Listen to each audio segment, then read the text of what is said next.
Are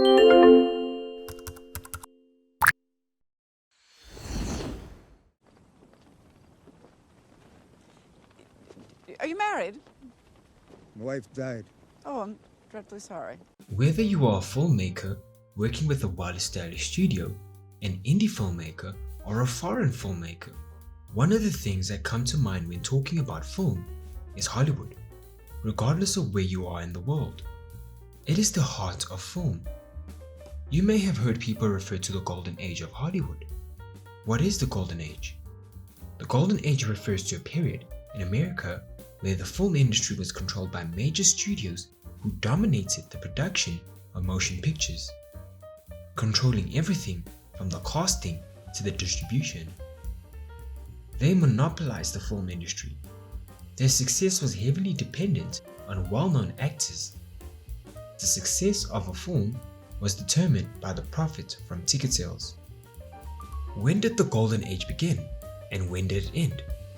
There aren't any exact dates. We can say its development began in the early 1900s and then it faded as we approached the early 60s. Although many people consider this time to be the most glamorous time of Hollywood, a lot of dirt was swept under the carpet. There have been plenty of great films that have alluded or centered around this topic. One of them include Billy Wilder's masterpiece, Sunset Boulevard, which was released in 1950. However, one film that stood out to me was a recent film by Damien Chazelle, the director of La La Land, a film titled Babylon. The film not only exposes the truth behind the so-called glamorous era, but it also dives into the psychological effect it had on both the talent and crew members in the film industry. We are introduced to a party where we see all types of shameless acts, from outrageous fetishes to the excessive indulgence in alcohol and substance intake. There are fights breaking out. Employees such as Manny Torres are trying to fulfill their demanding tasks among the barbaric crowd. It's as if oil and water were put into an operating blender without putting a lid on it. Notice how the cinematographer uses minimal light sources which enhance the dimness on set, visualizing the moral decay. The set designer and wardrobe designer help maintain the glitz and glam within the dimness through the use of party props and extravagant wear, which rather than repelling the audience's intrigue, captivates it.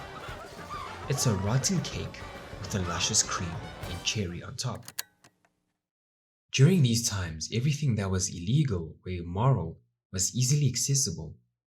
An example is when Nellie Leroy, played by Margot Robbie, requests substance as if it was candy. Oh, great. Do you know where I can find some drugs? The most serious cases were handled without a taint of humanity. It's a matter of how can we hide this and move on versus a human just died. Notice how the score suggests this. In time for this. Wake up, wake up, wake What a up. goddamn mess. We're just having fun. Tell it to Wake Wallach. up, wake up. Where's the wake Mexican? Up, wake up. But even craziness has its after hours, where everything slows and everyone seems to ponder over what they've done.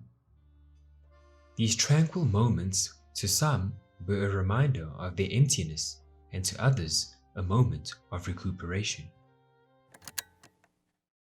The film industry is a jungle, even in modern times. However, when compared to the golden ages, it sure seems sweet. Why do I say this? For example, take Nellie, who is overjoyed after landing a role in a film, to only find out that her role is insignificant. This was a regular occurrence in an actor's life.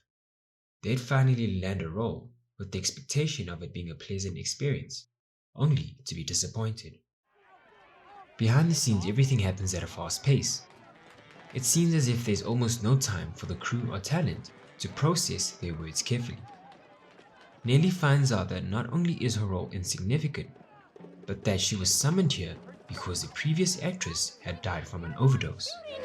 Put down the fucking glasses! Who the fuck is this? I asked for the girl with the tits. This is who they found. What happened to the tits part? Sure did. Ugh. One of the tragic and regular occurrences during these times were the untimely deaths on set. Some may argue it was due to the demanding stunts in the action scenes. However, I'm here to tell you that often wasn't the case.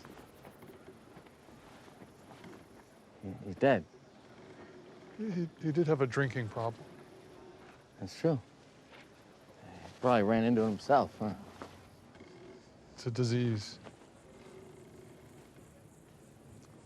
Most times, it was due to the extremity a director would push actors and stuntmen. It could also be that actors would tend to invest so much into a character, and this caused them to get carried away. You may be confused about the different scenes being shot at the same time. Yes, this was possible because back then, films contained no sound, at least before the transition into sound. This was convenient for the studios as it saved a lot of time and money. They'd often shoot in exteriors where there was high exposure of natural light. This cut down costs for the studios. Studios would get away with paying actors and their crew insignificant wages even after making a huge profit from the sales. This certainly must have been the most profitable time for studios in Hollywood, and certainly the peak of corruption. The production companies rarely implemented safety measures nor safety procedures in case of an emergency, which occurred more than often.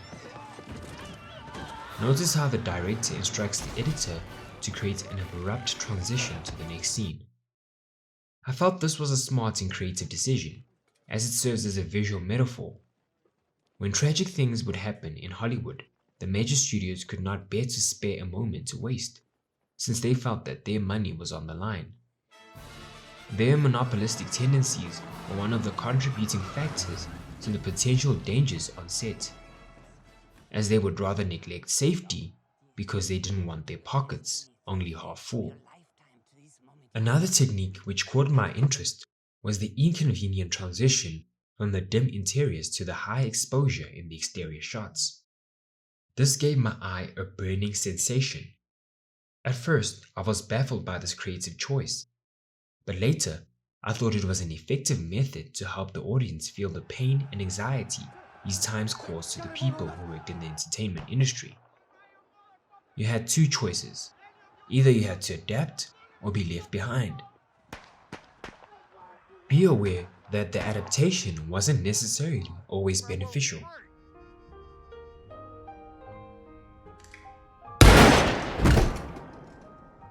The Bible describes it as the mistress of kingdoms.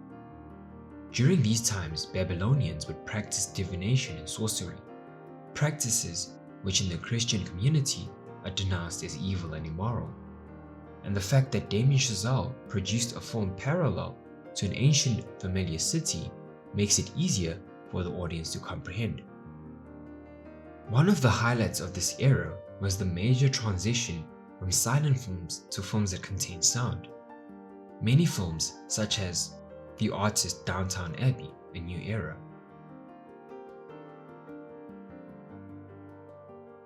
and most famously, Singing in the Rain.